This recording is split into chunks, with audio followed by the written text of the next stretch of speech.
Halo anak-anak, Assalamualaikum warahmatullahi wabarakatuh. Kembali lagi dengan Butika dalam pembelajaran tematik Tema 3, makanan sehat, subtema 2, pembelajaran 2 ya.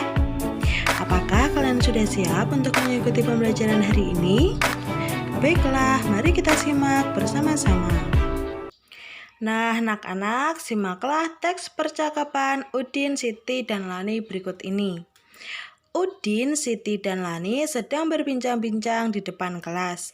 Mereka baru saja selesai beraktivitas di luar kelas.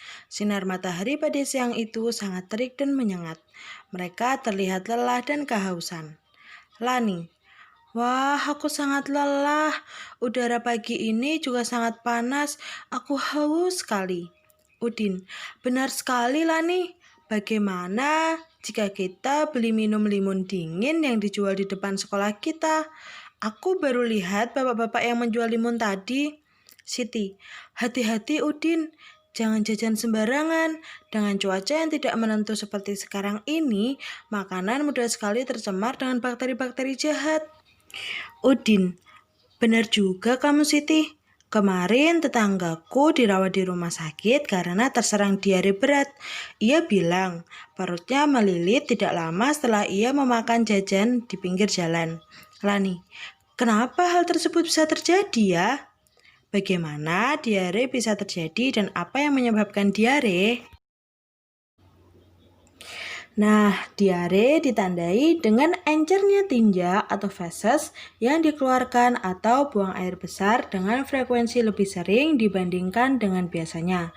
Pada umumnya, diare terjadi akibat mengonsumsi makanan atau minuman yang terkontaminasi. Faktor penyebab diare secara umum.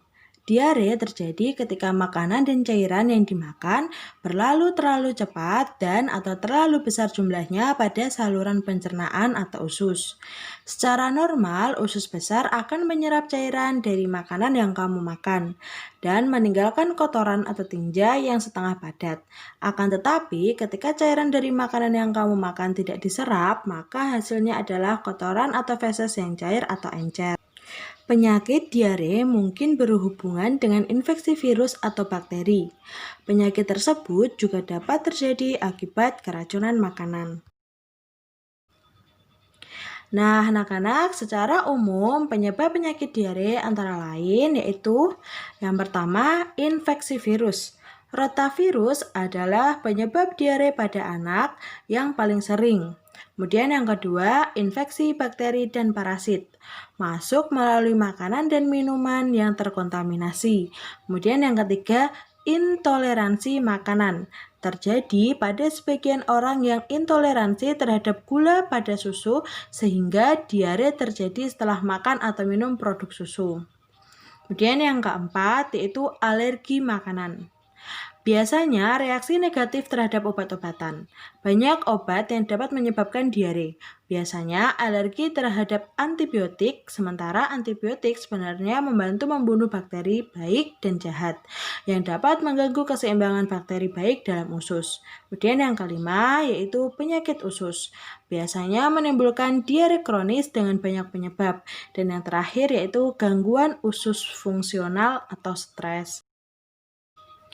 Nah, anak-anak, pengobatan diare bisa dilakukan dengan cara meminum cairan oralit atau cairan gula dan garam, atau juga bisa meminum obat sesuai dengan resep dokter. Nah, pencegahan diare bisa dilakukan dengan cara mencuci tangan dengan sabun sebelum makan, kemudian menutup makanan dan minuman agar terhindar dari lalat, kecoa, tikus, dan hewan-hewan pembawa penyakit. Kemudian minum air yang sudah dimasak dan yang terakhir yaitu tidak jajan sembarangan.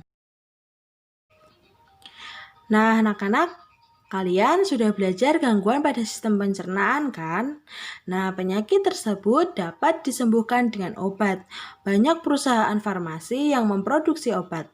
Untuk mengenalkan produk yang dibuatnya, mereka mempromosikannya melalui iklan. Nah, ciri-ciri iklan media elektronik yaitu disampaikan secara elektronik, bisa melalui bentuk audio seperti iklan di radio atau bentuk video dan audio iklan di televisi. Kemudian disampaikan dalam waktu singkat, menggunakan bahasa formal dan non-formal, kalimat singkat, padat, dan persuasif, kemudian menggunakan intonasi yang tepat, dan terdapat musik pengiring. Nah, anak-anak coba perhatikan gambar tersebut.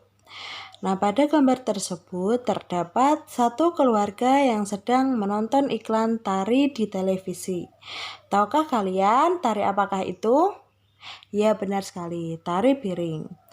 Siapa yang tahu apa properti yang digunakan pada tari piring? Ya, benar sekali, properti yang digunakan pada tari piring yaitu piring. Nah, anak-anak, Indonesia memiliki keanekaragaman budaya yang tinggi, dan ini tercermin dari tarian daerah yang dimilikinya. Hampir setiap tarian memiliki properti. Properti tari merupakan bagian dari perlengkapan tari yang dipergunakan untuk meningkatkan keindahan sebuah tarian dan untuk memperdalam makna yang terkandung dalam sebuah tarian. Nah, properti tarian tradisional yang ada di Indonesia. Ada tari gantar, berasal dari Kalimantan Timur. Properti yang digunakan yaitu tongkat. Kemudian ada tari reog, berasal dari daerah Ponorogo, Jawa Timur. Properti yang digunakan yaitu topeng reog. Kemudian ada tari kuda lumping, berasal dari Yogyakarta. Properti yang digunakan yaitu jaranan. Kemudian ada juga tari baksa kembang, berasal dari Banjar. Properti yang digunakan yaitu rangkaian bunga. Selain itu juga ada tari jaipong, berasal dari Karawang. Properti yang digunakan yaitu selendang. Ada juga tari serempang 12, berasal dari daerah Sumatera Utara. Properti yang digunakan sapu tangan. Kemudian ada tari merak, berasal dari Jawa Barat. Properti yang digunakan yaitu mahkota yang berbentuk burung. Nah, ada juga tari topeng, berasal dari daerah Cirebon. Properti yang digunakan yaitu topeng. Nah, anak-anak, cukup sekian penjelasan materi pada hari ini. Semoga kalian bisa paham dan mengerti ya. Terima kasih. See you. Wassalamualaikum warahmatullahi wabarakatuh.